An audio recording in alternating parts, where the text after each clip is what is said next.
بسم الله الرحمن الرحیم. باب القسمت، باب دې په بیان د تقسیم د یو چیز وتعلیق القنوه، او باب دې په بیان د ځړندولو د ګوچې د انګور یا هغه ډاله د میوو چې ډکې د کجورونه فل مسجد په جماعت کې.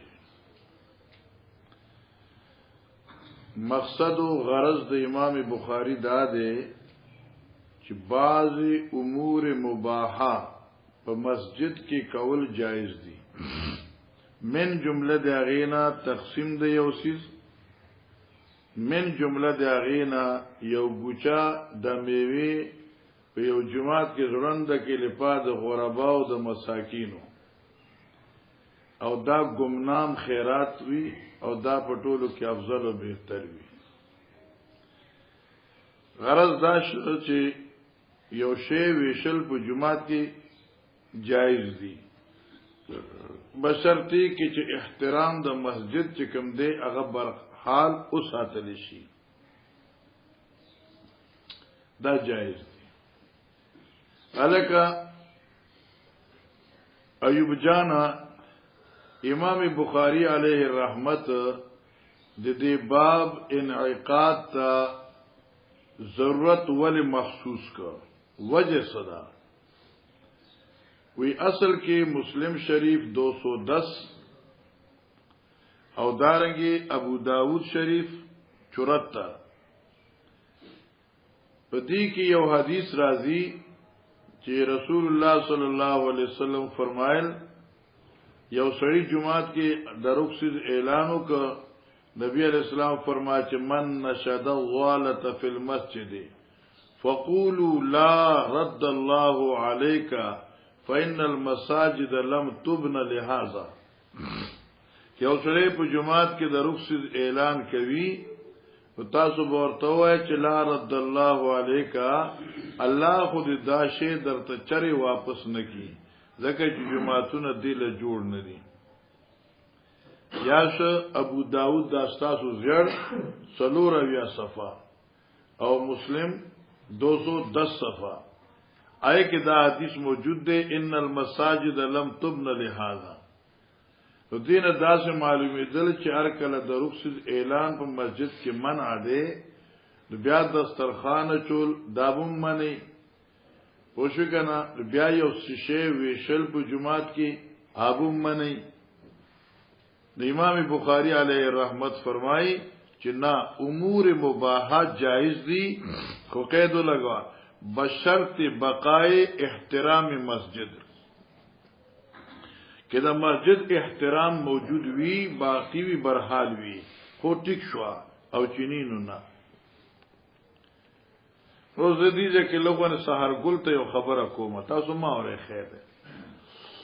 زمنګ دا علماء حضرات وی چې په رمضان کې په جمعاتونو کې ختمونه او پاغي ریجی او پاغي باندې شیرینی تقسیمول دا جایز نه دي. تاسو وای کنه؟ تاسو وای؟ نو زخو سمجھ کی زمان ناراضی مونږ چې کله جلسو لاړ شو نو په جمعات کې ریجی خلق ورکي او دی خورړه الترړه دی خورړه الترړه دته کېدا الته کېدا ونیشته فلان کې جمعات په سر راغستی. نو هغه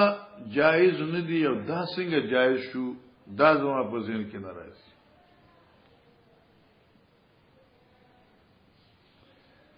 څخه ورته ها کی چره د چندی شیرینی وی نو خو زر ټیک د منه دا غنگوی علیه الرحمت لیکلی دی.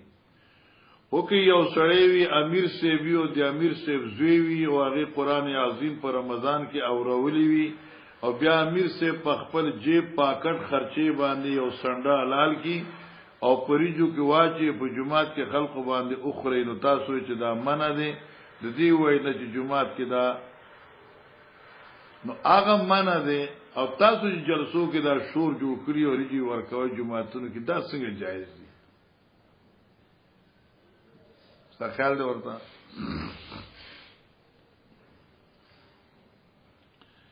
دوباره امام بخاری وی چې تقسیم الاشیاء بشرط کې بقای احترام وی نو یجوز ولا لا یجوز. دلته مخکې چا داو کړ ما اجره کې خلاص کې بس ختم بوش اجره کې بریجی بیجی خلقو خوړي د خلاص خبره. اوس خیر هغه دعا نه کوي نه مبارک شه چاته وي خلاص جو خلاص هغه وجه دای چې بس مخکې نه وخت کم دی. نو باب قسمه وتعلیق القنوه فی المسجد. اوس دې کې سحر ګل یو سوال راځي او تاسو په بر دي حاشیه کوم لیکلي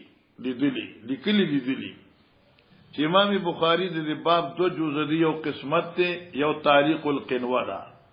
د قسمت تفصیل خو په حدیث کې راغی چې د بحرین مال راغی او نبی اسلام جماعت کې تقسیم کړ 1 लाख روپے راغلی وی او هغه پورې حضرت جماعت کې ناسو چې دغه نه 1 روپے پاتې نشو ټولې ویشل. هو تعلیق القنوه د باب دویم جز دی په دې لپاره بخاری دی کې حدیث بالکل نه دراوړي. د دې لپاره بعض علما کرام لیکي چې واغفله البخاری استعاشی لیکل دي امام بخاری سمانا غافل پاتشو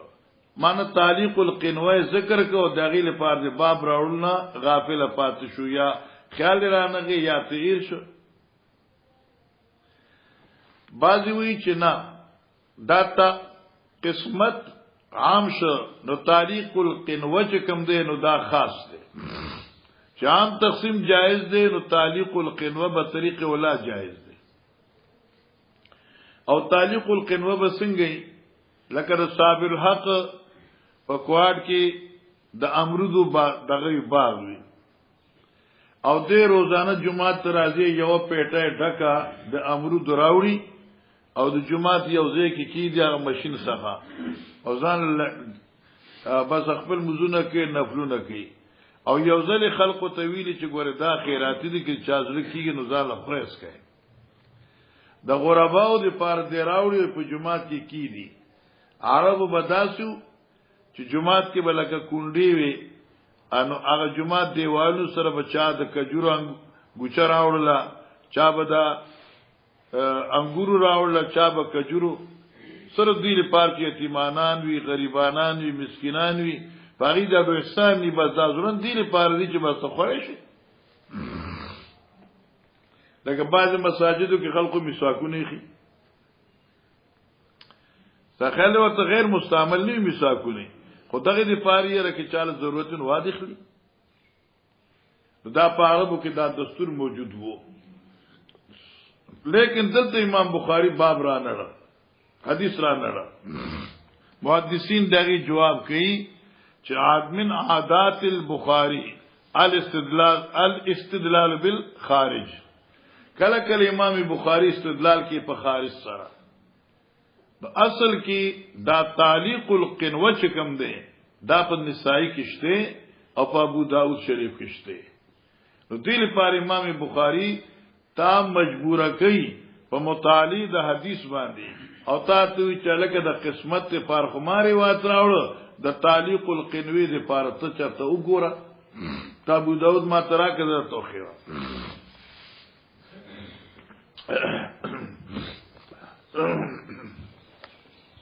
دا ګوره 234 داسې ده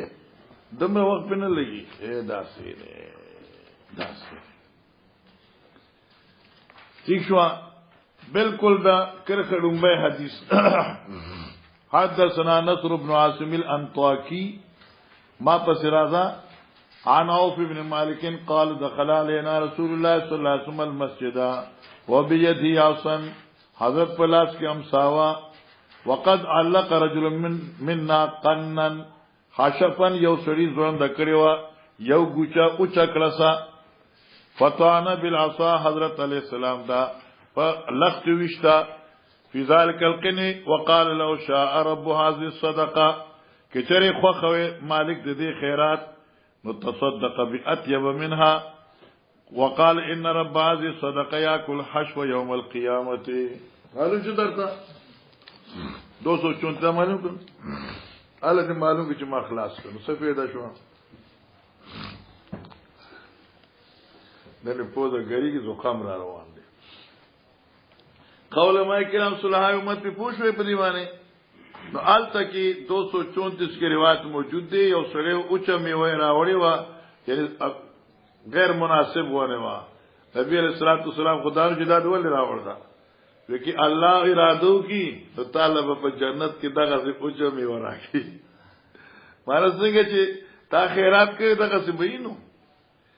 نو کې ورکه نو اطيب منها خطر تازه راوړه ته دغه سراوړ چې بیکاری چې څوک خورینه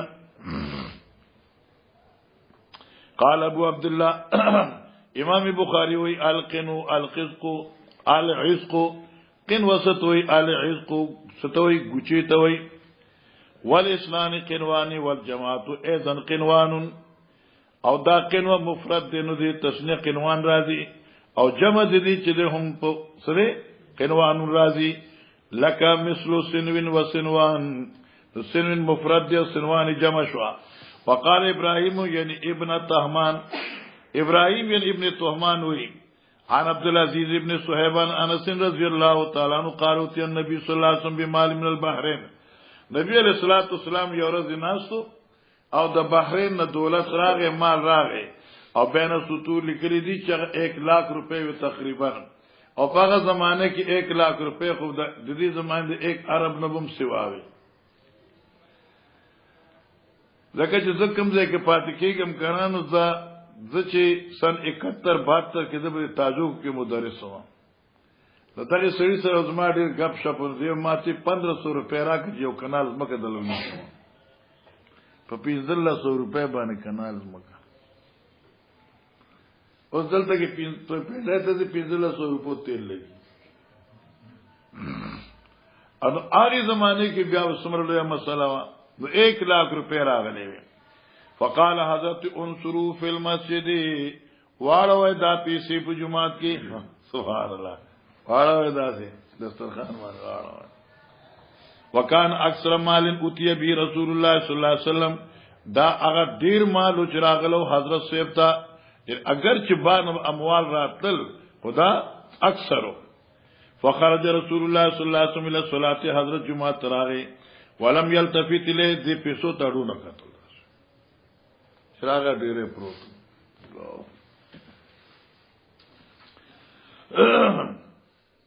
فلما قضى الصلاه جمزنا فارغ شو جاء راغه فجلس الیه کې ناسو ورته میرے تقسیم دی پاره کې ناسو فما كان يرى احد الا اعطاه نیل د یو کس مگر اغیله به ورکول چې څوک په دلات راشه یو موټه به ډک واخله لپه به ډک کړه واخله ازې کا اس جاء اول عباس ناسا پراغ د نبی علیہ السلام تر عباس فقال یا رسول الله آتنی اے د الله پیغمبر مال سډیر راکا ولی فینی فادیت نفسی و فادیت عقیلا ما فدیه ور کړی د خپل ځان نو د فدیه مې د عقیل ور کړی دا اشاره د غزوه بدر ته کله چې بدر کې اویا کسان رااله قیدیان کنا او پای کې چې د عقیل مداري سورورو او بیا دې قیدیان نو فدیه واغستې شو دوی آزاد کړي شو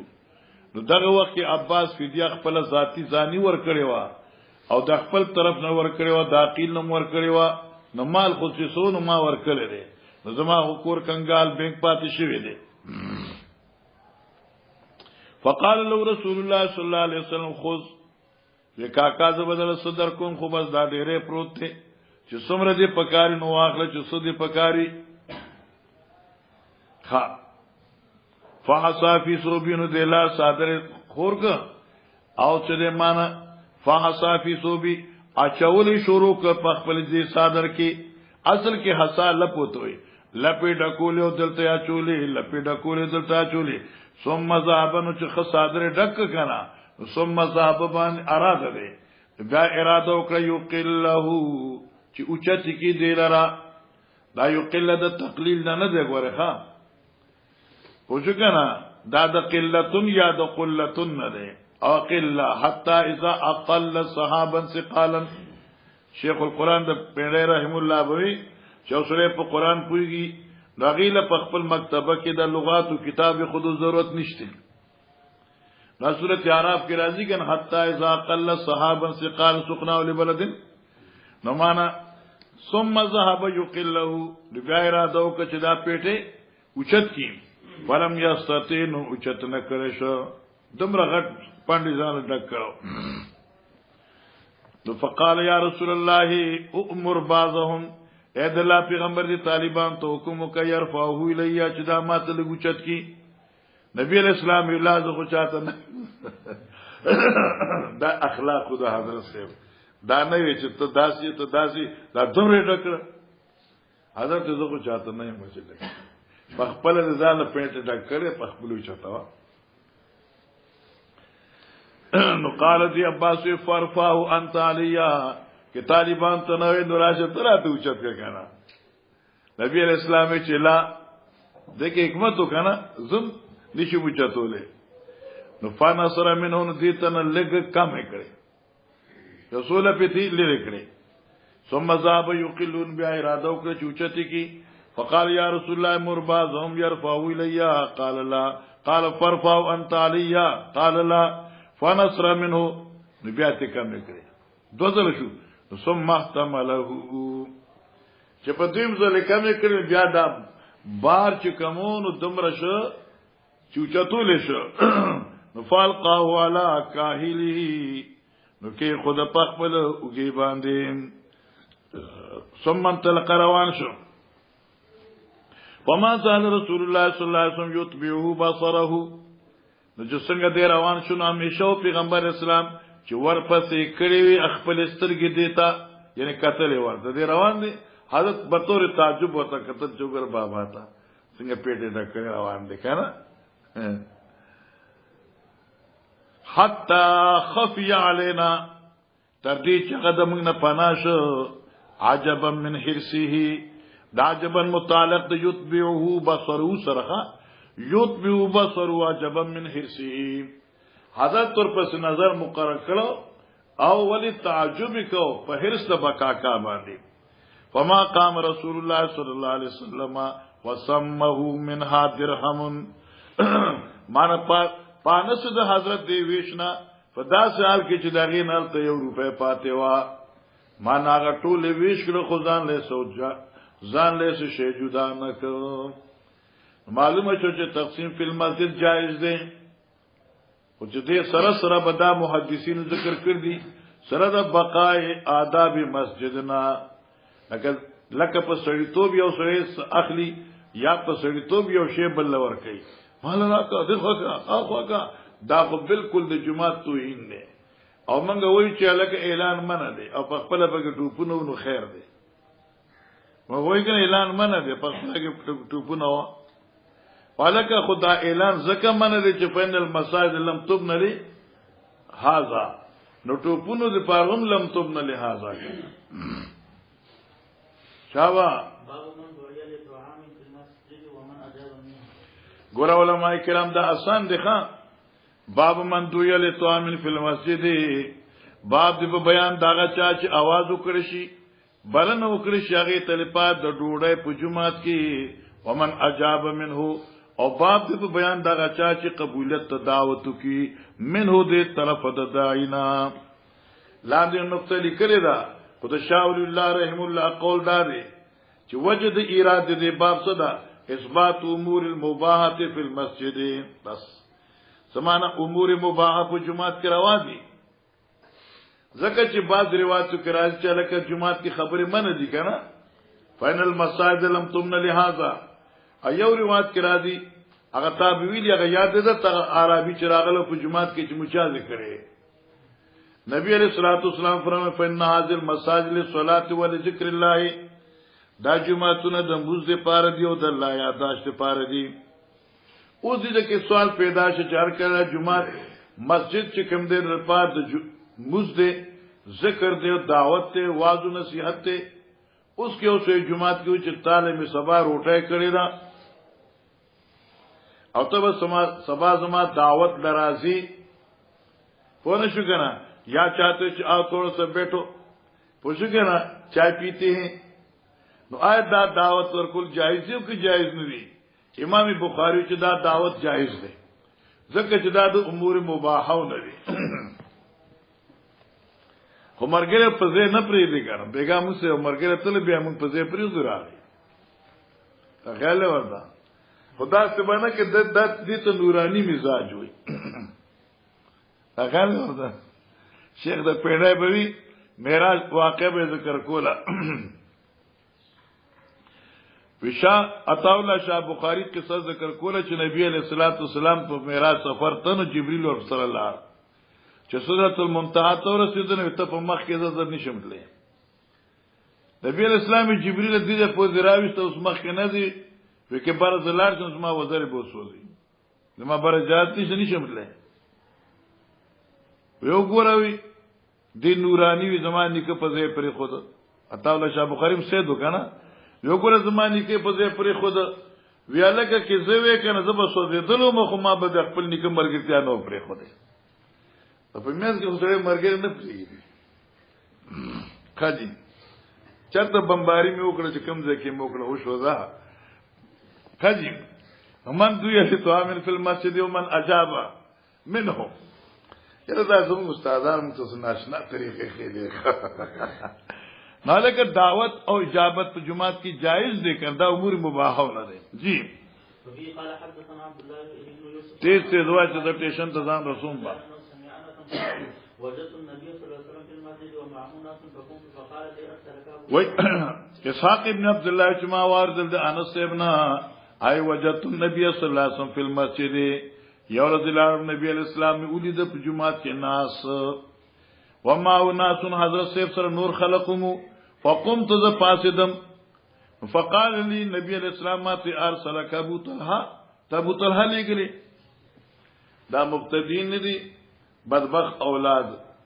نو دوی دا حدیث نیمګره ګوري وی ګوره پیغمبر صلی الله علیه الغیب وکنا سو جمعات کی انس فراغ نبی علیہ السلام ورته پلندر لګلی ته ابو طلحه لګلی ویجاو لګلی په ډوړای له پاره لګلی یاو جی ډوړای له پاره وګوره کنه نبی علیہ السلام ته پته نو چې انس راغله سو له پاره نه خیال نه انو الګه تخپل دی غلط عقیدی دی پار حدیث او سکند نیمګړې پیش کړي حضرت ابو طلحه حضرت صلی الله علیه وسلم ته چې ما خو سلک ونه خوراک کړی تیار کړی نه سلک شه د کتاب سورا شه حضرت ټیک د تلاش ورته تیارې حکم کا منګ راځو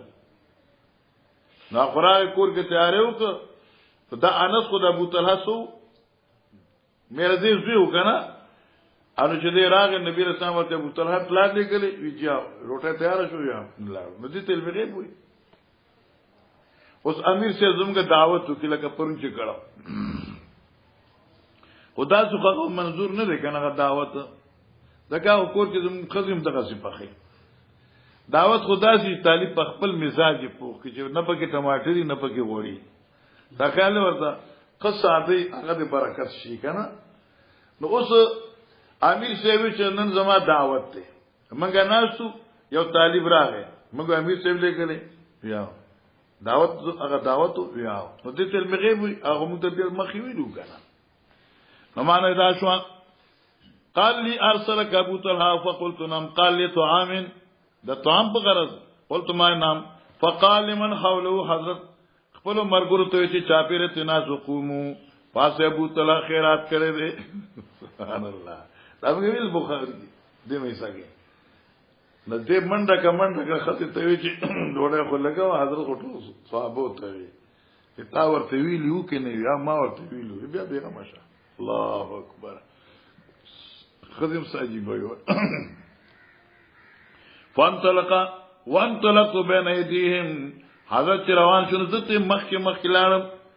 ابو طلحه ته مچ نبی عليه السلام خو سره دمر صحابه روان دي بس دا به ان شاء الله بل ذکر راځي کتاب ضیافت کې برای بخاری ثانی کې خودی ذکر راغی چې امور مباحه په جمعات کې روا دي لکه چاته ویل چې په خیر علي هر کله راشي دلته کېنا دا جایز شو الکه طبيعت ته خره بیماری دې څنګه دا جمعات کې جایز دي سګنا نه لري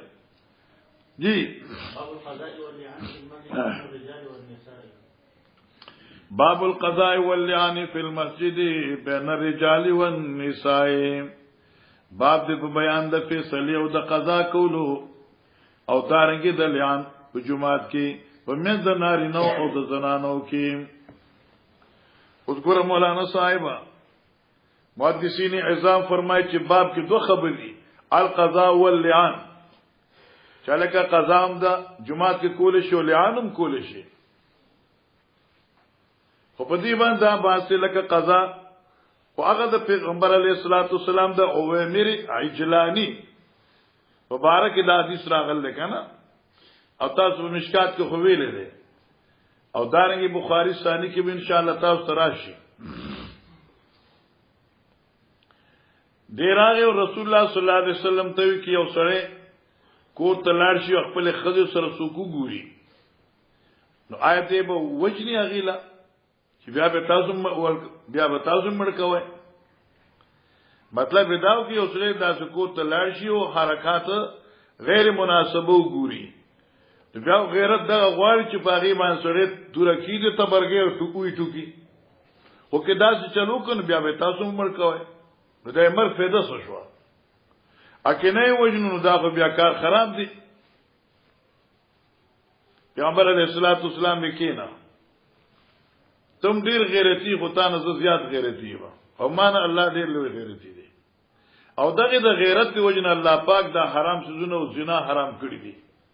خواغی دی پارم الله پاک یو قانون اخلي واغه دال چې گواهان دي. صحابي خو عجیب شخصیت هغه عجیب کار دی یو بسړي خزه سره پردي سړي ګوري بیا به چې تاسو مو ګوري دا دمر صبر سو کولی شي. دا خبره پیغمبر رسول الله والسلام کې نه ستا استاد خزه بارک الله تعالی غلې ده ٹھیک شو. اور سورۃ نور حکم نمبر 5 آیت اللعان راغه وشو کنه او هغه طریقه د لعان چې کوم د هغه نازله شو. اوس دې ته قضام وای په دې حیثیت سره توجه کوا په دې حیثیت سره چې دا فیصله د قاضي ده او ما بین د خځې او د خاوند دی نو دې ته قضام وای او چونکه لعان نی مگر بین زوج و زوجا زکایت لعان وای په دې لپاره د لعان ذکر کول بعد القضاء دا تخصیص بعد تعمیم شخلاص. اوس دا چې د الکه طالب جانا بین الرجال والنساء د دې په اړه کې علما باز کوي چې دا بین الرجال والنساء شته او کې نشته ده. بعضی و چې دا بین الرجال والنساء دا په اصل مستملی په نسخه کې نشته ده دا فقط د فربری په نسخه کې ده او دا عبارت چې کوم دینو غیر موزون او غیر مناسب ده.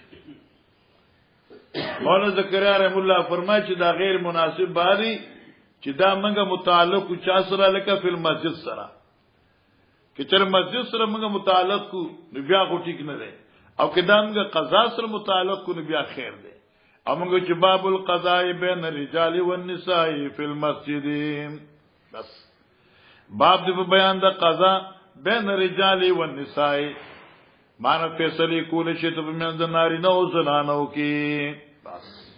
نو بیا پکې اشکال نشته. ٹھیک شو مولانا صاحب جناب ها دې ځکه یو مسله یاد کا وجه ایراد الباب امام بخاری چې دا باب راوړ دي مقصد یې څه دی یو د رائے د جمهور دا یو رائے د امام شافعی علیه رحمت تا. امام شافعی سے بھی په جمعاتونو کې قضا نشي کېده جمعات کی قضا جائز نه ده یعنی قضا د فیصله د قاضي جائز نه ده بین خصمین یو قضا خو په منبر بیان جدا شي ده چې مدعی او مدعی دواړه موجود وي او قاضي درته فیصله اوري نو دا په جمعات کې جائز نه ده. وجه سوا امام شافعی سے بدیلی پاروي چې چونکی مدعی مدعی کې موجود وي نو په وخت د قضا د قاضي کې دي چې دوی یو بل ته یو تاوخی او شو جوړ کې په جمعات کې د جمعات به حرمتي وشي نو په دې اعتبار سره قضا جائز نه ده. عظیم چې امام شافعی چې دارای ډیره مزیدار ده او موږ مقلدین موږ په بل خبره کوو ودالک ټیک د اوس ملا کمال لاس ډیر امور نه مسائل نه راخل دي فرزان بیغه مکر الحمدلله رب العالمین نو مکه ودا قضاګان راتلی دلته کې ما فیصله کولې او خصوصا د جمعې پرځ وزن په جمعات کې 2-3 فیصله ما خامخه کولې وکله کله بداسي شو چې فیصله بچو شو نو جمعات کې به یو بل باندې تر پاره شو او غرباره به شروع شو څنګه ورته اره جمعه ته بیزتی بو شو کینی کنزلی بو شو یو بل تو ډیر دروز بشو نو بس بیا ما خبري بس کړې امام شافعي چې دا قول چې قضا فی المسجد جایز نه ده نو دا خوندوره غونه خبره ده خو ما یو بل کتاب کې لیدلی دي چې امام شافعي سے به قضا جایز ده خو بشرط تحفظات حقوق مسجد او که چر حقوق مسجد پای مالی کیږي بیا قضا فی المسجد جایز نه ده نو دین نسبت ته ګوري نو جمهور مسله دغه یو ده ائمه ثلاثه او امام بخاری علیه رحمت ایو قضا فی المسجد جایز ده لہذا مقصد دا چې امام بخاری دا باب راوړي او مقصد رد په امام شافعی سے باندې دی جی وفي قال حدثنا يحيى حدثنا برزاق اخبرنا ابن جريج اخبرنا ابن شهاب عن سهل بن سعد ان رجلا قال يا رسول الله ارايت رجلا وجد قال ان رجلا قال ان رجلا دا رجل چې کوم دین د دینم عویمر ابن عامر العجلانی دی او یا هلال ابن امیہ دی دا په مشکات کې دا ډیر زیات ګران دی چې دا آیت د عویمر په باره کې راغل دی او د هلال په باره کې راغل دی ازکه چې یو روایت کوي قد نزل فیک و فی امراتک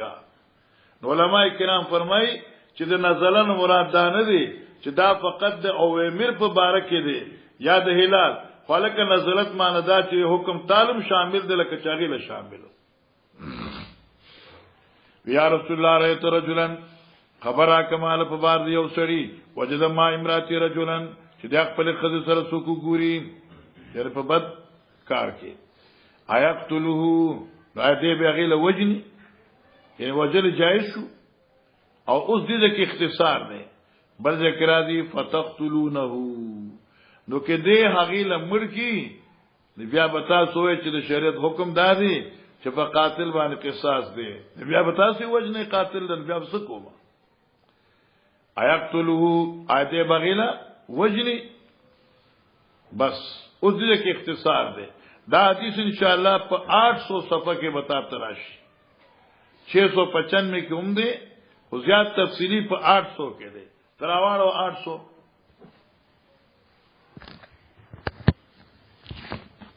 خبر زر براله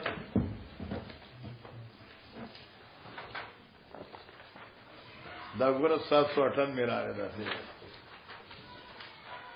د یو پانی فرق واستاسو څه نه مانه نه بیا به چې زموږ بیا به وای کوم ژوند نه وای دا ګوره صفحه 800 باب التلاعن فی المسجد وش عن حدیث سالم بن سعد اخی بنی ساعدہ ان رجلا من الانصار جاء الى رسول الله صلی الله علیه وسلم فقال يا رسول الله رايت رجلا وجد ما امراتي رجلا ايقتله او كيف يفعل فانزل الله تعالى في شانه ما ذكر في القرآن من امر التلاعن فقال النبي صلى الله عليه وسلم قد قضى الله فيك وفي امراتك دا خبره شو ٹھیک شو کنه مولانا صاحبہ دارنګي 695 صفحه ګورا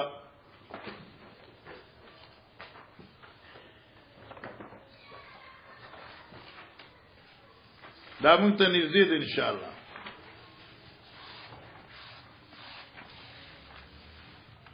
695 والخامسه ان لعنت الله عليه لاندې وګورا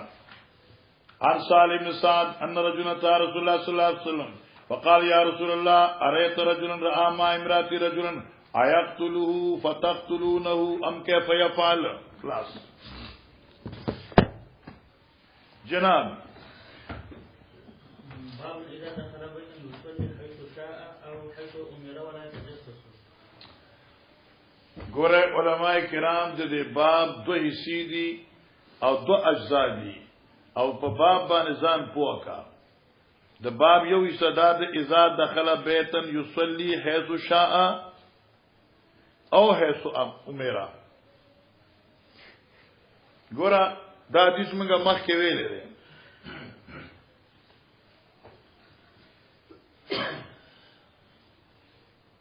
دا ملکی ابي پر روایت کې موږ د دې حواله ورکړې و. یو سړی راغی صابر الحق هغه بنگله جوړ کړه او بلال احمد چې دا لوی ولی او بزرگ سړی دی دی ته وی چې تمن کار راشه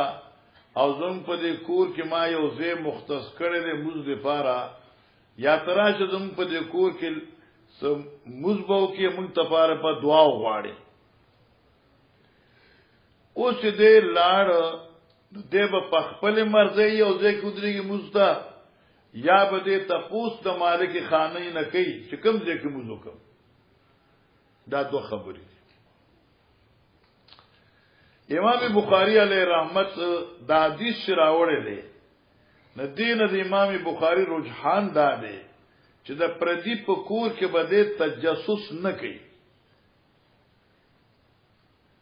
بلکې ورته وي چې کمزې کې موضوع کم یا غوټ کو درېګا بیا ودانو چې بس بل غوټ کې نه دغه کو یا التلاشم دلته راشم دا تجسس بنه کوي یا معنا نظر به اخو دې خو نظر دی بچ دې ته څنګه ویل شي دا خبره دغه مطابق چې کوم دی ساکل ورته دیو عمل کوي نور مزید لانجی به ځان نه جوړي چرته وای یار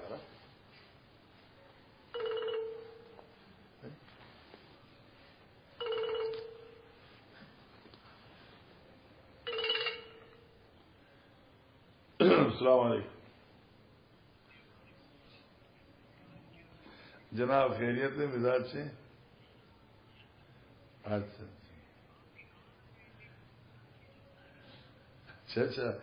میں نے آپ کو کال کی پھر میں نے مفتی صاحب کو بھی کال کی لیکن انہوں نے بھی نہیں اٹھائی پتہ نہیں درس میں تھے کیا تھے تو میرا خیال ہے وہ طیب صبح گھر سے آیا ہے وہ کیا نام ہے وہ لائسنس کے بارے میں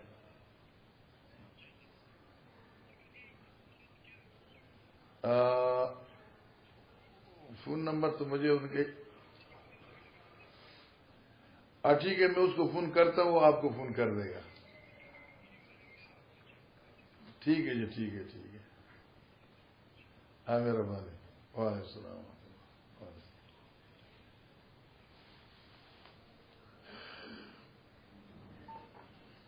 ہاں جی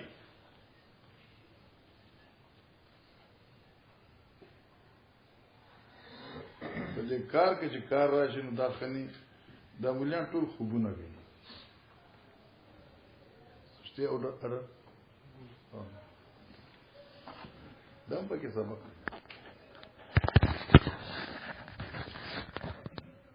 کرام صلوات نو اوله مسله باب اذا دخل بیتا يصلي حيث شاء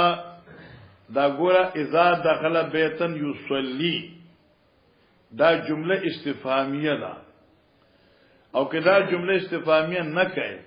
بیا باب نه جوړیږي بیا خو معنا بدای کله چې داخل شي او سره دې چا کوړتا نو مزدو کې چې کوم ځای کې دې خوخوي او هيڅو میرا یا غزه کې دې ور مزدو کې چې چرته وتا مور شو دې څه مطلب شو چې یو سره چا کړه لاړ بس بیا خو دې چې کوم ځای کې ورته وي از دیو کې او یاد په خپل خوخي یو ځای کیو کی نو باب نه جوړیږي بیا د عمره معنا نه جوړیږي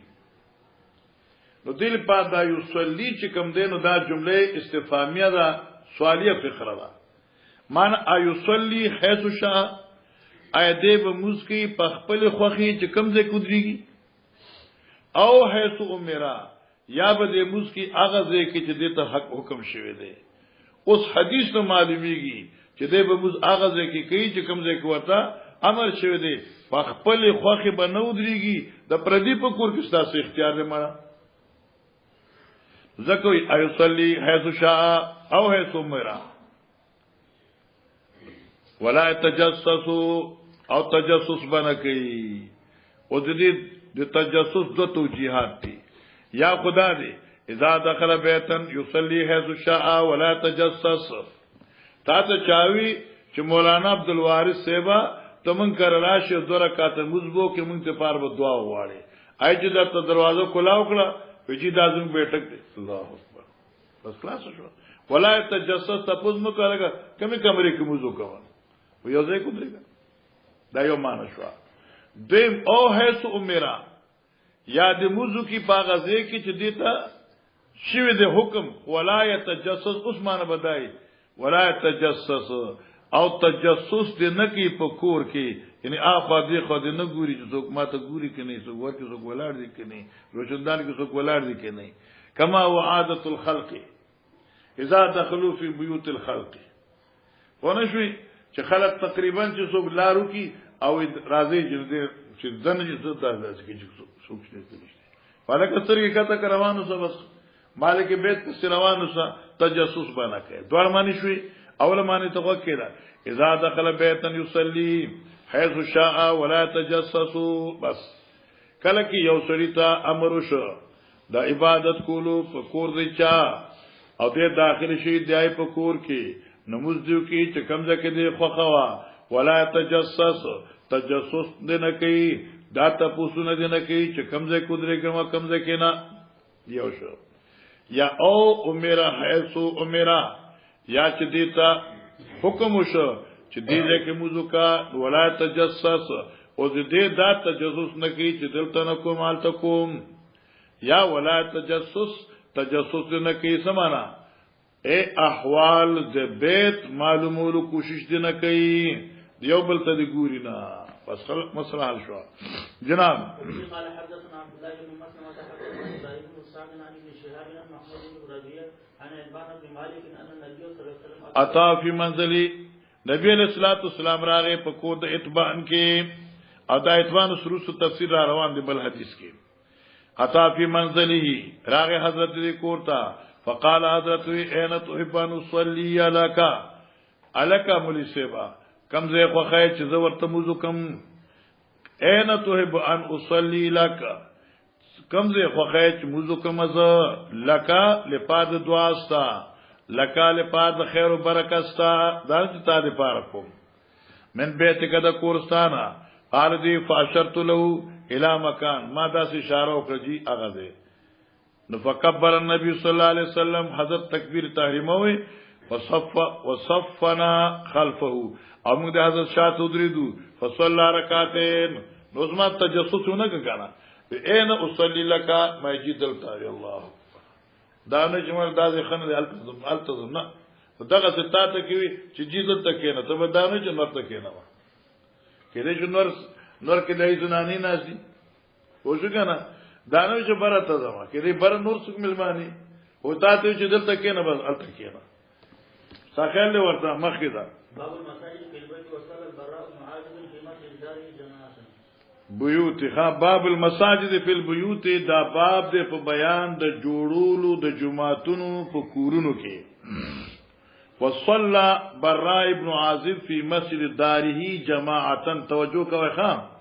اور موږ کړو براء ابن عازب سے په جمعات تخپل کور جماعتا په جمع سره ګورا پیر سیبا توجه کوم یو جماعت مسجد شرعی دی او چاہیے تا منگا عرفی هم ویو او یو مطلق مسجد دی په کورونو کې خو مسجد شرعی عرفی جوړول جایز نه دی ای وجه دا ده چې په دې جماعت کې خود چا تملیک نیوي په جماعت کې توریث نی په جماعت کې هر ایر غیر سره داخلي دي شي یو خو جماعت شرعي دي عرفي لا يجوز بيعه ولا يوهب ولا يورث ولا يتملك ولا يباع نه خرصول شي نه په میراث کې تلی شي یا وغیرہ وغیرہ یو د نفسی مطلق مسجد فی البیت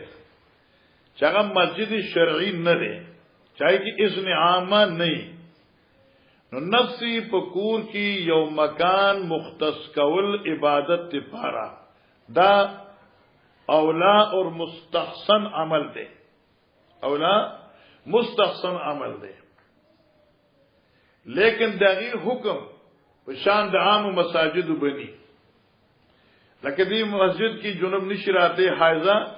نشراتے کما کمرہ کی ته په کور کی د مانزه دی پارا مختص کی راکی یدخل فی الجنوب والحائض والنفاس آئے کہ دا حکم نشته دی دارنگی پاگی کور کی چکم جماعت تا مختص کرے دے یو حصہ پائے کہ مز با جماعت تا کول شی کلچی پا مسجد دا محلہ کی جمع شیوی خو پیام تا تا دی جماعت ثواب ملاوی گی خو نا حقا مقدار چکم پا مسجد محلہ کی ملاوی گی یا سو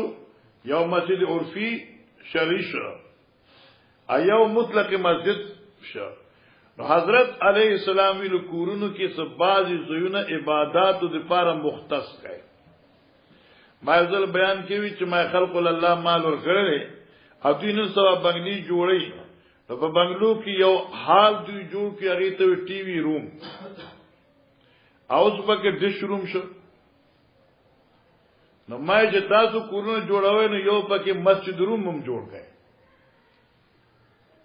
نزدیک یو مرګې دلته خسته محل جوړ کړل دوی موږ تلو نو هغه کور کې دنه یو ځای مختص کړی دی هغه ته وی مسجد روم لیکه موږ پکې تلو آی کې دنه خ قالونه دي ریلونه دي پرامېزونه پراته دي او خشیش محل د شیشې ورته لګېدلې څوک موږ کې بس الته دنه لاړ شي موږ کې ودان په ورپن کې مستقل تلاوت کی زنانه پکې ناس دي دا خیال دی او باقی نو ما تا اوس وی زدید مطمئن په دې خبره چې د دې ضرورت نه چې د ماشوم ګرځل دې نه ګرځي د مسله پاکه ده کې پولیس را خو بس مسجد روم دې کنه نو داسې کې تم ځان له سوا پیر سے چې د محل جوړای کنه نو مسجد روم پکې جوړ کا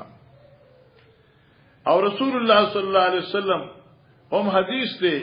چې تاسو جمعهتون په کورونو کې جوړ کړئ وطيبوها ونظفوها ابو داود کی راضی او خې پاک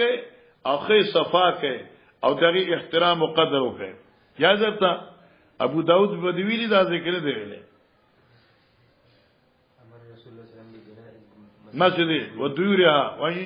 وان ينظف ویل دی 72 صفه دا ویل دی خو محدث ماشاءالله 72 صفه سبحان اللہ سبحان اللہ سبحان اللہ سبحان اللہ 72 صفحه تاسو نه دی ویلې ځکه دا نه خطه کې ګوري خو ویل دی نه دی ویلې بس ناس نه بس نږدې ده فی بناء المسجد دانه خدا داده باب اتخاذ المساجد فی الدور امر رسول الله صلی الله علیه وسلم ببناء المسجد فی الدور وان تنظف وتطيب بیادی کان یامنا بالمساجد ان نصنعها فی دورنا ونصلح صنعتها ونطهرها څنګه ورته مولانا صاحبہ والک کور کی جماعت جوڑ کا دارنګ دا حدیث په ابن ماجه کې صفحه نمبر 55 کې راځي وصلى مسکر برای ابن عازب فی مسجد داری په جماعت کې چې په خپل کور کې جوړو جمع سره دا کوم جماعت ته په کور کې جماعت شرعی نه عرفی نه ځکه چې عرفی او د کور جماعت کې د مسائل فرق دی دلته جنوب لیشي حاضر لیشي په دې جماعت کې نشیدلې او هغه جماعت چې کور کې یو کمره د عبادت لپاره خاص کې خرصول هم شي پای کې میراث هم چلی دی شي دا جماعت څوک دي شي خرصول جی قال حدثنا سعيد بن عبيد قال حدثنا ليث قال حدثني عقيل عن ابن شهاب قال اخبرني محمود بن الربيع الانصاري ان ادوان بن مالك وهو من اصحاب رسول الله صلى الله عليه وسلم بس ګوره خان توجه کو راځي مشکل حدثني أقيل عن ابن شهاب قال أخبرني محمود بن الربيع الأنصاري مال خبر أكل محمود شزيد ربيع الأنصاري دي أن إتبان بن مالك إتبان بن مالك شو وهو من أصحاب رسول الله صلى الله عليه وسلم ده صحابه کرامو ده پیغمبر الاسلام نو ممن شهد بدر من الانصار ده انصار قبیلین بدری صحابیون انه دا اتبان اتا رسول الله صلی اللہ علیہ وسلم دراغ نبی علیہ السلام سخا فقال دیچ یا رسول الله قد انکرت بصری اید اللہ پیغمبر کمزوری شوی سترګ زما نظر میں کم شو بس اس دې کې خو اشکال نه ده خو بارا محدثینو اشکال لیکل دي ان اتبان ابن مالک اتا رسول الله اتبان راغه نبی علیہ السلام تا او یا رسول الله دلته وی چې اتبان بذات خود راغله دي او مسلم شریف کی شپږ سلختمه صفحه کې ده مسلم جلد اول صفحه 46 کې راځي چانا اتبان ابن مالک باثر جنن الى رسول الله صلی الله علیه وسلم په مسلم شپږ سلختم کې 46 نه شپږ سلختم کې دا ذکر دی چې نبی علیہ الصلوۃ والسلام دا اتبان ابن مالک نبی علیہ السلام ته سړی لګلو ٹھیک شو اور هغه ورته وی چې ٹھیک شو کنه اتبان سړی لګل دی هغه سړی وی چې اتبان کمزور شه د نظر کمزور دی او دلته کې راغی چې اتبان اتا رسول الله په خپل راغلو تو بعض خلک کوئی چې تعارض راغی په حدیث کې کړي مسلم کې راغی بخاری کې راغی او محدثین باندې خدای رحمتونو وري تعارض نشته ده سمانا د مسلم روایت په خپل ځای مسلم دی او د بخاری روایت په خپل ځای صحیح دی البته دی چې نبی اسلام د اتبان سره اولېګا چې تلار شه حضرت ته وایا بیا دې کې په خپل دی بیا لا په خپلم راغی او سره هم لګلو په خپلم راغی دې کې څه ښکار دی لکه استاد دعوتو کې زما کنه او ته طالب ته چلار شاغي ته چې د غرمې روټه بدل ته خورو بیا ته یې ورګه په خپل زما بیا ته لار شما ته چې روټه بدل ته خورو نو دې کې څه ښکار دی اول ته خپل مأمور لګلې دی او سراله ته په خپل ته ماته نو دې کې څه ښکار دی نو لہذا 46 د مسلم اور 60 د بخاری په مابین کې تعارض نشته دی دیمه خبره چې دا په مسلم کې چې کله تاسو ویلې نو الته کې جګړه ده دل تراغي قد انکرت بصری زما نظر کمزور شو او بل ذکر راځي ضعف بصری زما بصر کمزور شو یو ذکر راځي قد عمیت او دې رون شوو دل تراغي انکرت بصری او چترازی قدمیه او ضعف بصری او قدمیه اوس بسکه تو بخاری راواله او صفه کم زیدی صفه 52 میں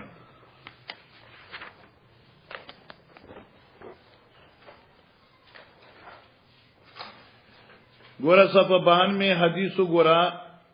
یو دوا درې سلور 15 شپږم صفه چن اتبان ابن مالک کان یم قوم وهو اعما او په دې حال کې چې د اعما او د وړوندو دغه اعما هو اعما دسو وړوندو ملاو شو ها بان میں دارنگی علماء کرامو 158 صفحہ دا غالباً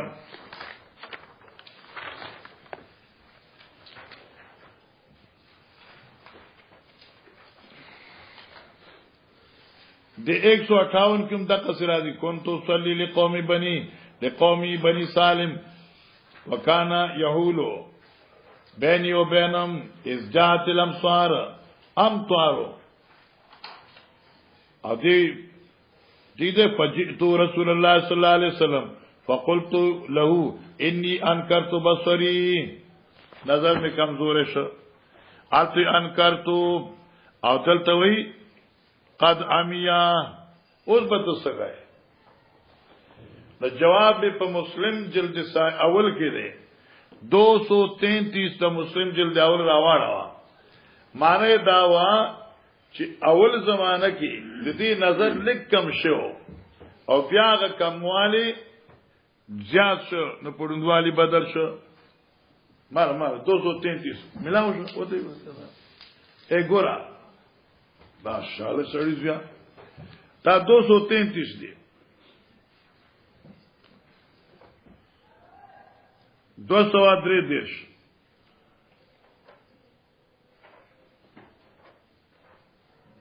حاجی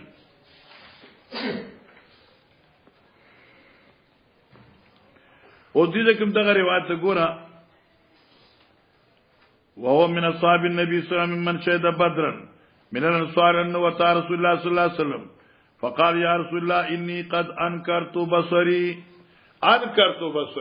زمان نظر لك کمزور شوی دی نو چرته راځي انکرت بصري او چرته غالبا یو بل ذکر راځي چې 17 دی او کدا یو مسلم کې بل ذکر راځي او هغه کې دا دي چې قد یعنی عامیه دغه 47 دی غالبا مسلم جلد اول تاسو ویل دي حساب او شو ذات تاسو ویل دي نخي مخي حاشیه ماشي پښتي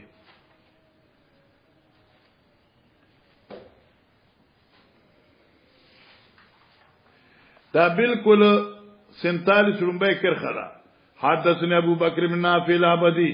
قال اخبرنا باز قال حدثنا اتبان بن مالك انه عمية او چرای قد عمية او انکرت بصري نو معنا یا خدا چې د اخر کې روند شو مخ کې روند نو یو یادا چې قد عمية او انکرت کې هیڅ اشکال نشته دی الکا قلت بصارتنا کله کله خلق تعبیر په ادمي بصارت سره کوي دا ته په نخ کوي اړوند دی نړوند خوني په نظر کوي جی وانا اصلي لقومي او امامتكم قوم لا امام امکانا فاذا كانت الامطار او کله چې بار نو وریږي الله دې موږ باندې وری رحمت باران نصار الوادي روان شي واديانه الذي بيني وبينهم هغه چې زما د قوم په منځ کې دا سمانه د مقامه مالک امام ما او منځ کې دا وادي دا نو کله چې باران راشي نو دا وادي دغه وبد باران روان شي نو لم استطيع ان اتي مسجدهم بیا می طاقت نه چې دوی جمعه تراشمه باران هغه وبون نشم پوره کړي نو فاصلي بهم چې موږ کوم ورته ووتت ذخوم یا رسول الله چې نک تاتيني تاسو راشه فتصلي في بيتي زما په کور کې موضوع کې فاتخذوا مصلى چې دا غیله ځانش مصلا وګرځوم تاسو یو ځای تراشه دوه رکعات موږ پکې وکړي د تبرک لپاره بیا وځه غزې د جمعه جوړ کړم فقال رسول الله صلى الله عليه وسلم نبی علیہ السلام صافل ان شاء الله وبش ان شاء الله قال اتبانی فغدا علی رسول الله صلی الله علیه وسلم سبا وقت راغه پیغمبر علیہ السلام ما سخا و ابو بکر حين ارتفع النهار نه بجې شو ته نه بجې شو رز نور را اوچت شو فاستاذن رسول الله صلی الله علیه وسلم حضرت اودری دو اجازه را وخت د کور د نه کېدو فاذنت لجات می ورکا فلم يجلس كين الناس حين دخل البيت کله چې کور ته دن نشو ثم قال اين تحب ان اصلي من بيتك کم زید خوخت چې پکې موزو کما مان تا خپل خیال کې د موز لپاره کم ګټه مختص کړي دي قاضي فاشرت الى ناحيه البيت اشاره مې وکړه چې کور یو ګټه فقام رسول الله صلى الله عليه وسلم فكبر فقمنا فصففنا فصلى ركعتين ثم سلم السلام وعلى دلته موز مخکې په توام باندې اته ملکی په کور کې توام مخکې موز الته مقصود دعوت توام او دلته کې مقصود دعوت صلات ده واوس دی قال دی وحبسنا ولا حزيرتنا موږ نبی عليه الصلاه والسلام ایثار ک منګه په یو حلوا باندې موږ یو حزیره پخ کړی و نبی علیہ الصلوۃ والسلام ته ما کور کې خلقو حزیره پخ کړی دا نو که تاسو د خزیری ته لګي انتظار وکئ دا به تاسو لویه مهرباني وي پوښ کنه مری سیوا وای ابو کې دا غوخه چې نری کی کنه او ابو کې واچي او کله چې دا په پخیدو شي کنه بیا په وړو واچي انو دینه لیټه جوړ شي زبردست او داسې لیټه چې پکې غوخي هم وي اړه مزیداری ال 400 دیږي تا خیال ده کنه وای خې دل کی کنه پکې غوخه مقاضی فصاب فی البیت رجال جمع شته په کور کې خلک چې مالی کې پته ول چې نبی اسلام د اتبان په کور کې راغل دي ټول خلک ملاقات تراله من آل الداری د محلینا ذو عدد خوندان د شمار یعنی کافی فرار فاجتمعوا فقال قائل منهم یو دغه وخت یو سړی وی اینا مالک ابن دخیشن مالک ابن دخیشن چرته دی وی یا اینا او ابن دخشن او ابن دخشن دخیشن وی او کې ابن دخشن وی او دغه حدیث په مسلم کې تاسو ویل دی صفحه 6 صلیخ او صلیخ کې الته کې دخشم او دخیشم دی اینا مالک ابن دخیشم یا اینا مالک ابن دخشم او دلته دخشن دی نون او دمین فرق دی فقال بعضهم ذلك منافق د سړیا دا اصل ذکر کوي لا يحب الله ورسوله الله ورسوله خوخ نه دی فقال رسول الله صلی الله علیه وسلم لا تقل ذاك دا سمویا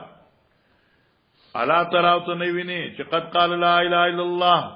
دای کلمه د توحید ویل دا یرید بذلک وجه الله هغه په دې سره د الله رضا لټوي نو قال دی قائل وی الله ورسول عالم به الله ورسول په دې موږ ته منافق اخکاری خو که تاسو منافق نه دي نو الله رسول خبر نه قال راوی وی فإنا نرى وجهه مګ ګورو دغه توجه مینا محبت ونصيحت دغه خیر خوای ال المنافقین منافقین تا هغه دخشم دغه منګ چې ګورو د منافقین سره ناس کوي منافقین سره ګرځي منافقین خیر خواوي نو دغه منافق دی نبی علیہ السلام فرمایل فإن الله عز وجل قد حرم على النار الله مهربان حرام کړ دی اور من قال لا اله الا الله دا لا اله الا الله چې ذکر شي کنه دینه مراد جزوی امر دینه مقصد ذکر د جزوی مراد کلوی فقط دا چې لا اله الا الله لا اله الا الله محمد رسول الله الله توحید او پیغمبر رسالت چومني یبتغي بذلک وجه الله او دې په دې سره د خدای رضا لټوي دا سړي باندې اور منع دے اور به حرام دے ګوره علماء کرام دا روایت تاسو مسلم کې ویل دي او دې لپاره دل سمراغه فرق د دوخیشم دی یا د دخشم دی دا د منافقو کې مسلمانو رسول الله صلی الله علیه وسلم صحابه کرامو هر کجري هغه ظاهري حالات لیدل نو دی پغه فتوا لګولا چې دی منافق دی ځکه چې د منافقینو سره متوجو ساتي اي خیر خوایي کوي اي ستل راتل کوي نبی علیہ الصلوۃ والسلام د دې اصل حقیقت تو قتل او وی فرما چې دی مسلمان دی ولی د دې هغه ظاهري احوال پیغمبر علیہ السلام هغه په عذر باندې بنا کړل یا د یو خاص مصلحت ته وجنه بنا کړل لکه د خاطب ابن ابي بلتاغ خط چاري مکی ته لګلو اگر چې بظاهر هغه د یو نفاق یو لوی خبره وا لیکن حقیقت خو الله او رسول ته پته وا نبی اسلام چې د مسلمان دی خالص بدری دی دارنګه دا دوخیشم چې ورته کټر مسلمان کټر موحد او صحابیو خو صداسي مصلحتونه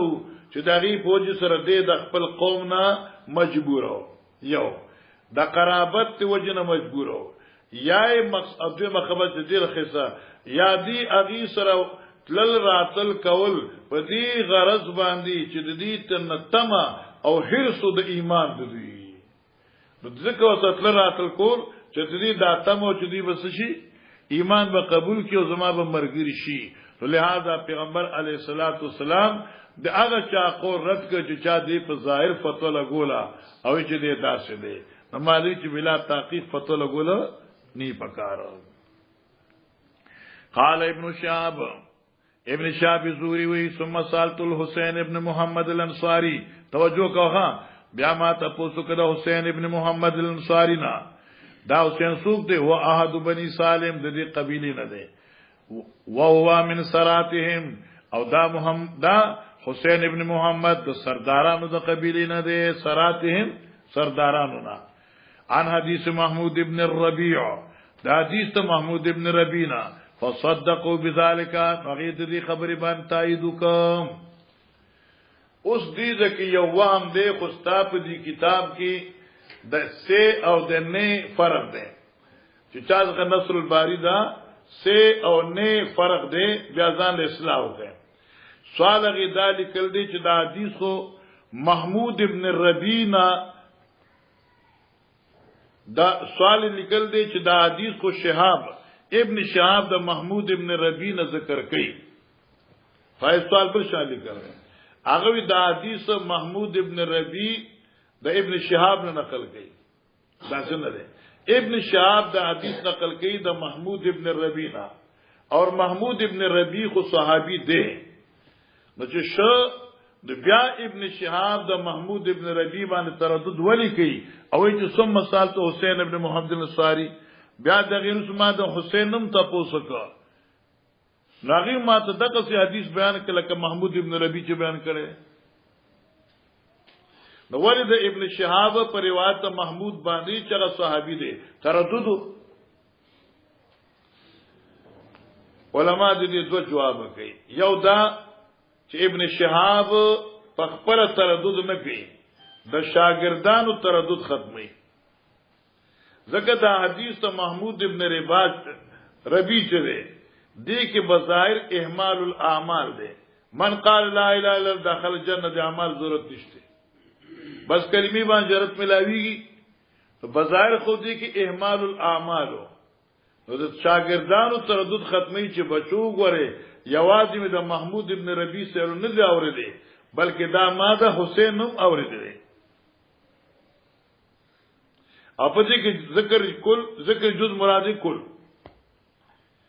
دیم قول دادی چې دا سالت حسین زکوي څوک دا وامونه کی چې دا خو د محمود ابن ربی روایت دی وهو من اصاغر الصحابه ومن اصاغر الصحابه صحابو کی عمر کم ہو تو شاید په فام کې څه فرق راغلی وي ویلنا نا خپو فام کې څه فرق نو راغله دغه سي حسین نن تاسو کړو هغه دا روایت بالکل دغه سي دی دې ته متابعی وی استشهاد وی تقویت وی تردد نه وی مخکې دا باب التيمم في دخول المسجد وغيره ګور التيمم في دخول المسجد باب دې په بیان دې خبره التيمم سمانا داخل دل په هيئت یمین سرا په داخل وسکی په جمعات کې یعنی سمانا اے داخل دل په جمعات کې په هيئت یمین سرا په خي طرف و غیره او غیر د جمعات نه هم چونګه دا به مسجد دی کله چې جمعات ته داخليږي نو التيمم فی دخول المسجد سمانا حاصلول دی خیر طرف په داخلولو د جمعات ما جمعات ته داخله دل په خي طرف باندې لکه چې دنه جمعات ته دین اول خیخ په داسې د داس روان شي خیخ په بدن نه کې نو بیا ور پسې کسا اصالت به خیلرا داري و غیره هیڅ مطلب شو یعنی غیر د مسجد نه معنی دا شو هر هغه چې د محترم وي نو خیخ په دن نه کله کې درسګاه حدیث شو درسگاه د قرآن شو نو خیق ورته درنه کا یا وغیره نه مراد او دارنګي اختیار د تیمم بغیر د دخول د مسجد نه په نورو کارونو کې هم څنګه لکه کمیس اغوندي نو خیل استونه پرتګ اغوندي نو خای پینسا نو کې وباسي نو کیسه لیسا ګسخ په لکه مسجد نه چوزي نو ګسخ په مخ کې نو تیمم پاری او سز کی دا د مستحبات نه دي وکانه ابن عمر یبدو برجل الیمنا ابن عمر با ابتدا کولا په مسجد کې په خیخ په فیضا خرج بدا برجل الیسرا او چوتبا نو کسخ په بار کولا زکه چې پیغمبر علیہ السلام ته غسلی درو. وبي قال حدثنا سليمان بن حرب قال حدثنا شعبة الأشعث ابن سليمان ابي عن مسروق عن عائشة رضي الله عنهم عنها وعنهم اجمعين قال كان النبي صلى الله عليه وسلم يحب التيمم حضرت بخو تيمم مستطاع في شانه كله چې څومره به وسو مستطاع چې څومره به طاقتو في شانه كله فکارونه خپل ټولو کې چې څومره به طاقتو او مراد طاقت نسني ما يتعلق بالتيمم چې هغه محبت سيزونه دي فی طهوری استعمال دا دس وترجله او پس کې په ترجیل کې ترجیل پیژنې کنا ګیرا او سر منګزول وتناعله او نیال پنی پخپو کول آسان د قد مره باب الحديث باش قبور مشرکین جاهلیت ولتخذوا مکانها مساجد. ګور مولانا صاحبہ دا مسله یاد کړه حدیث مبارک کی رسول راضی توجہ کیستا نہا رسول اللہ صلی اللہ علیہ وسلم یا لعن رسول اللہ صلی اللہ علیہ وسلم الیہودا اتخذوا قبور انبیاء مساجد. توجہ کوا حدیث کی راضی چې پیغمبر علیہ السلام په یهود لعنت ویل دي چې اتخذوا قبور انبیاء مساجد چا چې د پیغمبرانو قبرونه سجدګاه ګرځولو. حدیث ته معلوم شو چې د قبر تعظیم کول چې کوم دین دا حرام دي. اوس سوال دادی کی یو ځای کې زاړه قبرونه دي او هغه قبور لری شي او پای باندې جمعات جوړ شي نو آیا پس ته لری کولو د قبرونو نه هغه جمعات جوړول په تعظیم د قبورو کې داخل دي او کې نه؟ اصل مسله دا ده. امام بخاری فرمایي رحمه الله چلکه پس ته اختتام او پس ته نړولو او ختمولو د قبور د مشرکین نه او پاغي جمعه جوړول دا تعظیم القبور کې داخل نه دي او دا په هغه په ممانعت کې ناراضي ځکه چې دې سره قبر نړول تحقیر د قبر دی تعظیم د قبر نه دی. دا یو باب شو. ځکه پیغمبر علیه الصلاۃ والسلام چې راغی کنه کوم ځای ته راغی هجرت وکړه مدینه منوره ته راغی نو نبی علیہ الصلوۃ والسلام چې ده سلیر شرزه مسجد قباء کې پاتې چې سلیر شرزه ابو داود کې او بخاری او بر روایت کې سوال نصر راځي واغه صحیح نه دي. یو روایت کې سوال نصر دي او دلته سلیر شرزه راځي ازي جوړیږي شپږی شرزه خو چې رز د داخلي دو او رز د خروج توبه سي نو بیا 24 جوړيږي. نو تیر پس نبی علیہ السلام راغې دا مچ نبی چې نن کم ځای کې دا تیزه کې د پیغمبر علیہ السلام بنو نجار هغه ماما خیلی وا د مور طرف نه نبی علیہ السلام ورته چې دا دې په ما باندې خرڅ کړي زه جمعه جوړوم ایو ورته چې موږ تابه نه خرڅو او جمعه ته فارم دا دې اسفریږي دو نبی علیہ السلام میں نظر اسنا اخل ما ون بخرسوای اوس دا چې کوم مذهبي کوم ځکه دا ټول کندې کپری وی بنجراتو او په دې ځکه بعضی قبور د مشرکین هم وو. نبی علیہ السلام قبور د مشرکین اونړل ختم کړل او هغه کندرات چې کوم نو هغه دکړل او پاغي باندې چې جمعه څنګه جوړ ک کجوري کټ کړی د کجورو د دیوال په شکل باندې ودرولې او بیا زه په دې دغه دروازو سره درشلې د غټو جوړې کړې. ٹھیک شو هغه وخت ابتدا د مسجد نبی علیه الصلاۃ والسلام وکړه. نو حاصل دا شو چې قبر د مشرک نړول دا جایز دی. یو دوی مسله دا شو چې یو ځای کې قبر اونړول شي د قبر بنیاد ختم شي باقي ځای کې ته جمعه جوړ کی نو دا په اتحاد القبور کې ناراضي. دغه د امام بخاری مقصد دی. حال ينبش قبور مشرکی الجاهلیه آیا نړول شي قبرونه د مشرکان جاهلیت و او ويتخذ مکانها مساجد او جوړول شي آیا جوړول شي په زید دي کې جمعهتونه نو ته او ولی لقول النبي صلی الله علیه وسلم دا سوال ولی دی لوجه دی قول پیغمبر علیه السلام نا لعن الله اليهود اتخذوا قبور انبیاء مساجد. الله دې په يهوديان لعنت کوي اتخذوا قبور انبیاء مساجد چې دوی نیولې دي قبرونه د انبیاء کرام مساجد. ګوره رستو یو سوال را روان دی الکه طالب جان ګور ځان په پوکا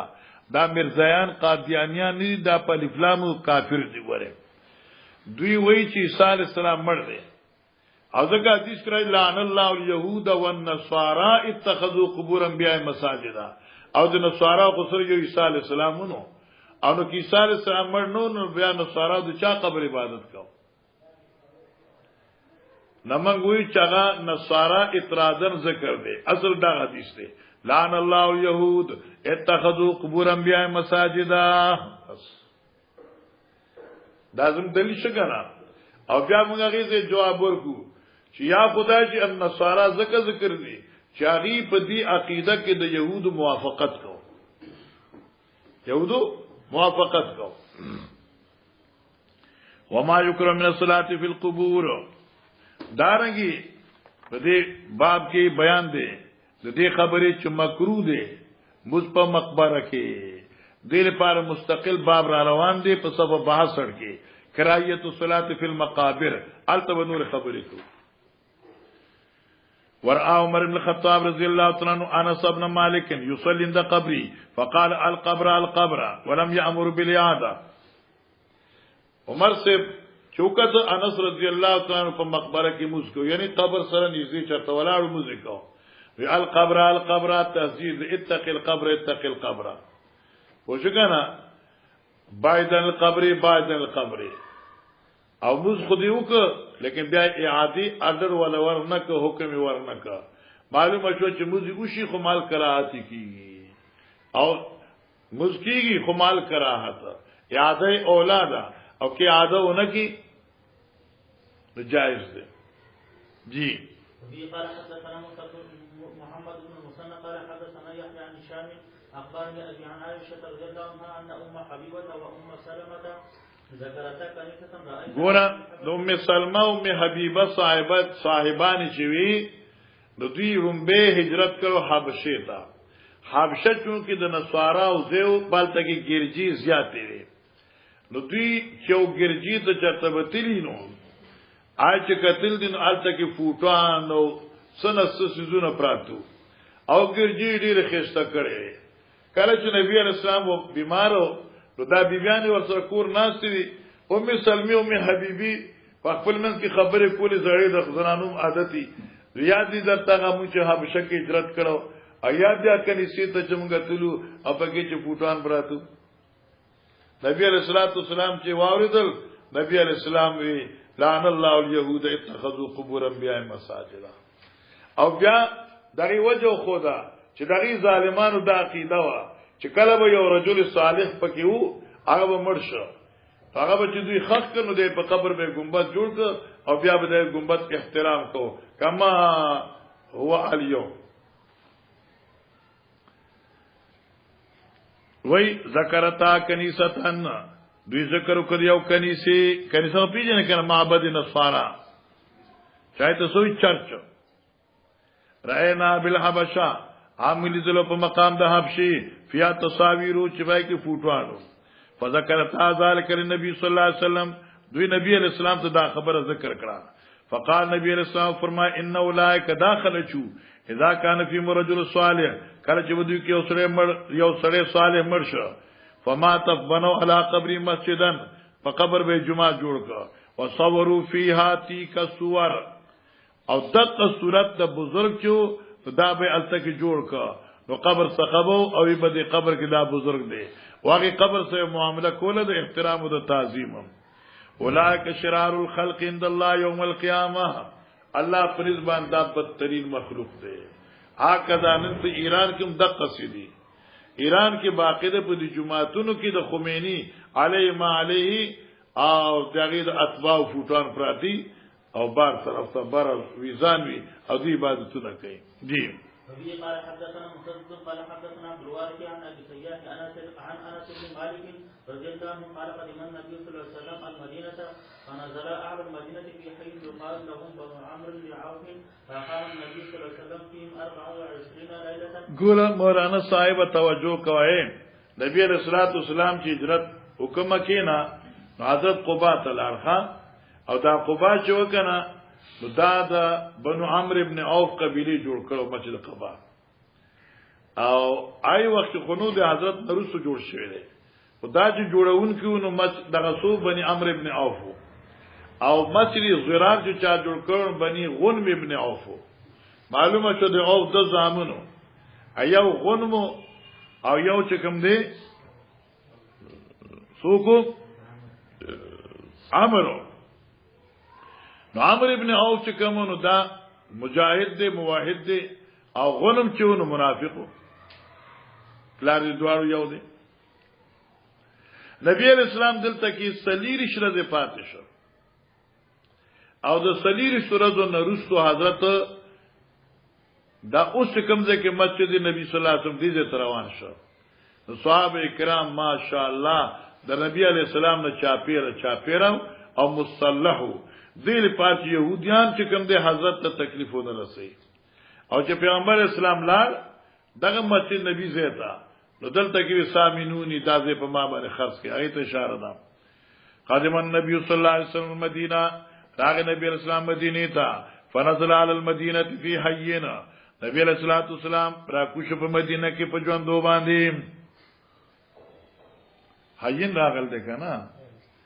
چې کوم ځکه حین راځي نو ژوندۍ باندې ها علی حینا په یو قبیله باندې يقال لهم بنو عمرو ابن عوف ايت بنو عمرو ابن عوف فقام النبي صلى الله عليه وسلم فيهم 24 نبی علیہ السلام پاتې شپای کی سلیر شرزی او دا عزیزه کې سلیر شرزی دي خدغه بخاری کې 555 او 560 الته تو ګورا 555 راوړا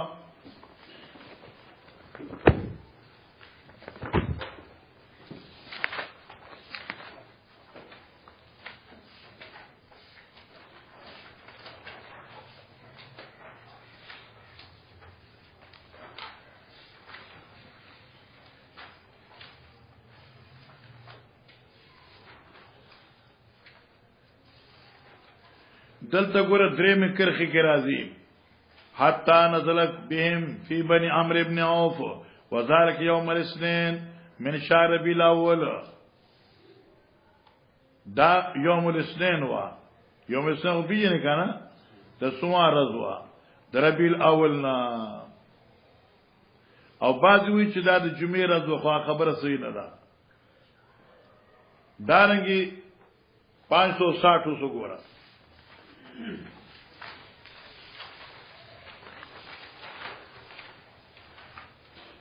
دلتا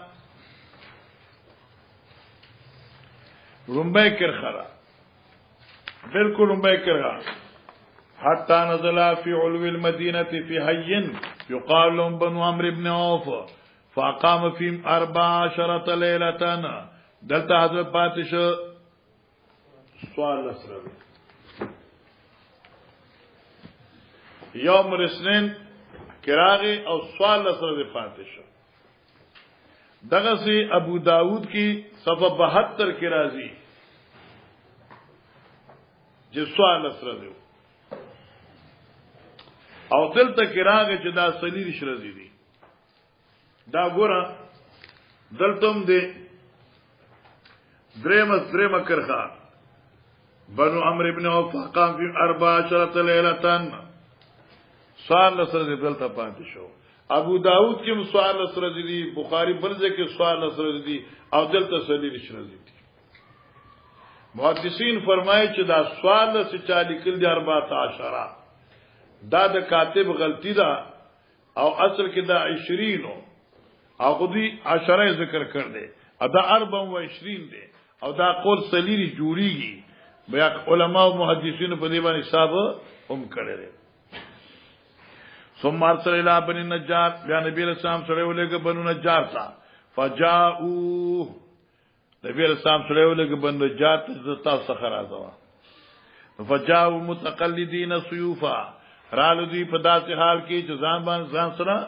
ژوندونکو تورو لرا عرب بزان سره توري ګرځولي لکه اوس چې خلک ځان سره ماشینان ګرځي فکأنی انظر الی النبی صلی الله علیه وسلم گویا کې انا سوی ما کته نبی علیہ السلام لکه اوسم زه نبی پاک ګور ما ته داسې یاد دي علی راحلتی په خپل سوارلای و ابو بکر رفو ابو بکر ورپسیو و ملو بن نجار حوله او د بن نجار قبیله چوا چاپیرو د نبی علیہ السلام نا حتا القا بفنا بی ایوب تر دې چې القا واچولا یعنی کوزکر نبی علیہ السلام خپل کې جاوا فی فنا ابي ایوب پسیندا بنی پسیند ابي ایوب انصاری رضی الله عنه وکان یحب ان یصلی او نبی علیہ السلام دا خبر خو خوله چې موضوع کی حيث ادرکت الصلاه چې سوخت ول مستم راشي بس کم وخت د مستم بو نو کم ځای کې براغ مزبه کو ويصلي فی مرابض الغنم حضرت مز کو هغه زید جمع کول د ګډو بینو په دینه بر عین مرابض ندی یعنی دری خوا کې او دا شریف شه دی ان دیورانه نه کوي وانه امر ببناء المسجد حضرت حکم کو دوی ته جمعه جوړ کړي فارسل الى ملن بني نجار سره ولګ بن نجاریان ہوتا فقال یا بني نجار سامنوني بحایتکم قیمت واچوي په ما باندې خپل باغی چی تاسو کوم د کجورو باغ دی د دې په ما قیمت واچوي او زه اخلم جمعه جوړوم هاذا قالوا الا والله لا نتب سمن الا الى الله یعنی منګه نغواړو د دې پیسې منګه دربنا مطلب الله اجر رحیم پتا نه خرڅو قال نسوی فکان فی ما قول لكم او څنګه قبول مشرکین انسوی و په دې ځای کې آغا چې ما تاسو مخ کې وسی شي قبر المشرکان و دلتا وفي خراب یا خراب او په دې کې بنجراتو کند کپرې وي هر معنا بنجرات کند مندي وي وفي نخل کجوري بوټي وي فامر النبي صلی الله علیه وسلم بقبول المشرکین هر حکم کده مشرکانو په قبرونو فانو بشد او وخت له شو ثم بالخارب بیا حکم کو پاک کندو فسویت نو ډکی کړي شوی یعنی پای باندې خار واچولې هغه کند مندي برابر همواله شوی وبالنخل او پکجرو فقطع سشو کټ کړي شوی فصف النخل قبلة المسجد قبلة المسجد نو ادرول دوی اون د کجرو په قبله د جمعات دیوال خونو لګ بوټي موټي چې غوس کړ کنه تاسو سپره جوړ کې پانا جوړ کړل الله قبله طرف ته اون ادرولې الرګي کنه منډران وجالو ازادته حجاره او د کجورو د دې اونو هغه درشلي هغه د کټونه جوړ کړی ازادته بیجه نه کنه لکه دا چې لرګي ودره د بیا چې کوم ځای کې دروازه راځي الته کټ جوړې کی لکه چې لرګي خودي را خودي نو زه په دې پکې دیوالونو د کټو جوړ کړل چې دا لرګي دې خوا کیږي نه وجالو شروش صحابه ينقلون صخره دوی راوړلې غټي وهم يرتجزون ابي کلام رجز کو اشعار وي ودیت اشعار نه وي ښا نفس کلام موزونو والنبي صلى الله عليه وسلم نبی علیہ السلام ورسره وهو يقول حضرت وی اللهم لا خير الا خير الاخره نفخ في الانصار المهاجره الله کامل خیر د اخرت ته انصار مهاجر بخا الصلاه في مرابض الغنم جواز د موز دی هغه زه پغه شپول د ګډو بيزو نو مکه منګه ویلو چې عین شپول مراد نه دی به قرب شپول مراد دی ځکه په مچازو مراد نه دی ځکه بعضی امام بخاری وغیرہ ذکر کوي چې مچاز پاک دي نو په مچازو ولارو او بعضی ائمه فرمایي منګوي به قرب الغنم مراد دی او ځکه نبی رسول الله صلو فی مرابض الغنم ولا تصلوا فی مبارک الابل دوخان زینو کې مچاز مکوي ځکه داروان کاری دي ابل دا ډیر دنګ دي او مچاز الټا کوي چاته سپری در باندې نه کی هر چې ګډي بيزي دي نو دا خو مندري دي او په لتم په بلخوا کولې چې په مانځ کې هم اګه مچاز کې نو کته دي برته نزي اخوا دې خو نه خوري وابي قال حدثنا سليمان بن حرب قال حدثنا شعبة بن التياح عن انس بن مالك قال كان النبي صلى الله عليه وسلم يصلي في مرابض الغنم قالته مزون كل ثم سمعت بعد يقول كان يصلي في مرابض الغنم قبل ان يبني المسجد چې جماعت نو جوړ شوه مرابض الغنم کی مشکل الکه خدا میدان دی هغه ځکه د ګډ بيزو شپول دلته مزونه کېده چې جماعت جوړ شنه بیا ګډ بيلار ختم شي الصلاه فی مواضع الابل جواز د موزه یا حکم د موزه هغه زینو د ناس د خانو زکه دینه منه ده خدا ممانعتي مکراهت ده زکه چې د مصلی هغه خشوع چې ده اخذو قائم نشي پاتې کېده حدثنا صدقه بن فلان قال حدثنا سليمان حيان قال حدثنا عبد الله النافع قال ابن عمر يصلي لا بيره نماز کو په طرف د بیر دا ان شاء الله په باب ستره کې راشي په سفر باندې روانو نو اوخه کېنو